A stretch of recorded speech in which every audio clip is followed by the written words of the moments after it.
Hi friends,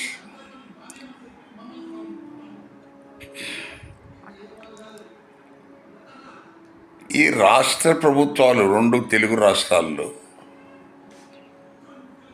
వివిధ ప్రాజెక్టులు చాలా హై హై స్పీడ్ రోడ్స్, దాని తర్వాత వంతెనలు, స్కైవాక్ వంతెనలు, ఇవన్నీ చాలా పెద్ద ఎత్తున దాంట్లో వందల వేల కోట్ల రూపాయల ఖర్చయ్యే ప్రాజెక్టులు చేస్తున్నారు.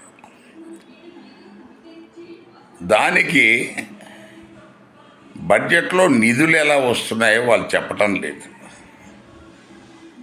మనకు దానికి నిధులు వందల వేల కోట్లు ఎక్కడి నుంచి వస్తాయి అనేది చెప్పాలా. దానికి ఈ రాబడిలో వచ్చే రాబడి చాలా వరకు జీతాలకే సరిపోతుంది, పెన్షన్కి సరిపోతుందని ఒకవైపు చెప్తున్నారు. ఇవంతా మెజారిటీ ప్రాజెక్టులన్నీ SC ST sub component fund plans వాళ్లకు బడ్జెట్లో చట్టబద్ధంగా ప్రొవైడ్ చేసిన అమౌంట్ను డైవర్ట్ చేసి ఈ కార్యక్రమాలని చేస్తున్నారు. సో వాళ్ళ నోట్లో మట్టి కొడుతున్నారు ఎస్సీ ఎస్టీలకు. వాళ్ళకేదో ఇచ్చినట్టుగానేమో కాగితాల మీద చూపటం, వాస్తవానికి చూస్తే మనకు కనీసము